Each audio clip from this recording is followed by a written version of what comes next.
Minister of Home Affairs Leon Schreiber has recently been at the center of a significant public controversy following the release of a petition calling for his resignation. The petition, spearheaded by activist Mehmet Veyfudag, has drawn attention to Schreiber's policies regarding foreign workers and immigration, particularly in the context of South Africa's high unemployment rate. The core of the petition focuses on the perceived negative impact of granting work visas to foreign nationals at a time when millions of South Africans, including university graduates, remain unemployed. The petition, which has gained traction on social media, has resonated with many, as it argues that Schreiber's pro-immigration stance is exacerbating the country's joblessness crisis. The origins of this dispute can be traced back to Schreiber's comments at the Rand merchant bank Morgan Stanley Investment Conference. During his address, the minister discussed the need to attract highly skilled foreign workers to boost South Africa's economy.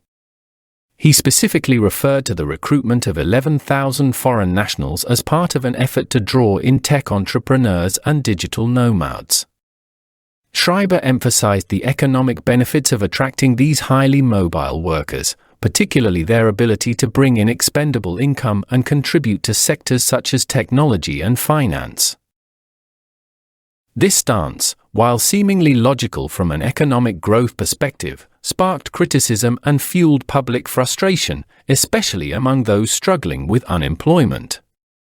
The perception that Schreiber's policy favored foreigners over South African citizens took root, especially given the changes to the Zimbabwean exemption permit and concessions for foreign nationals awaiting appeals, which reinforced the belief that the minister was overly focused on immigration at the expense of South Africans. Mehmet Veyfudag, the organizer of the petition, capitalized on this growing discontent. As president of the Truth and Solidarity movement, Dag has been vocal in his opposition to Schreiber's policies. His petition claims that the extension of work visas to foreign nationals has worsened unemployment, particularly for the country's 19 million unemployed, a figure frequently referenced throughout the petition. Dag argues that South Africa's unemployed graduates could fill many of the job vacancies currently held by foreign nationals and suggests that companies are hiring immigrants because they are willing to accept lower wages.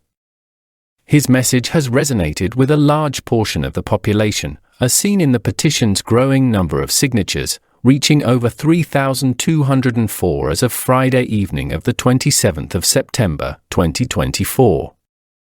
Dag's stance reflects a broader sentiment in the country, where economic pressures and joblessness have created a climate of resentment towards immigration policies. Schreiber's office, however, has dismissed the petition as a politically motivated stunt.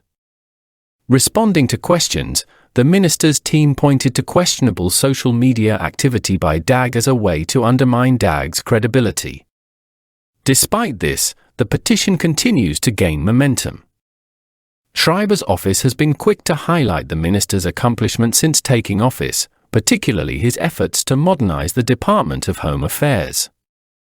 Schreiber has been praised for his role in clearing a backlog of 250,000 ID applications within a single month and for the deployment of mobile home affairs units to schools, which has enabled more than 100,000 South Africans to access essential services. Additionally, the minister has been a strong proponent of digitizing home affairs processes to improve efficiency and reduce the notorious long wait times associated with the department.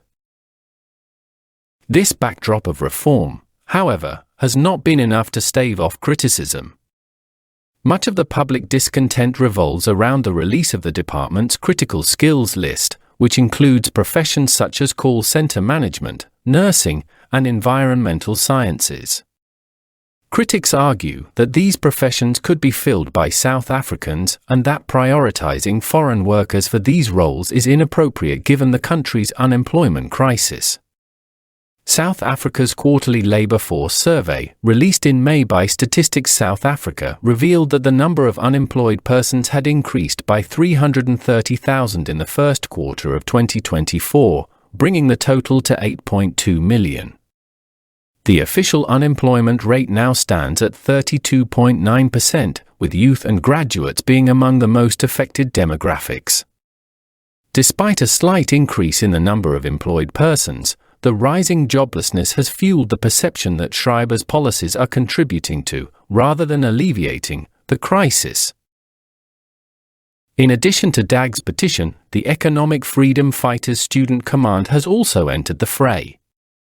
The EFF Secretary-General, Kanya Bongani, wrote to the Minister of Higher Education, calling for an investigation into the country's critical skills shortage.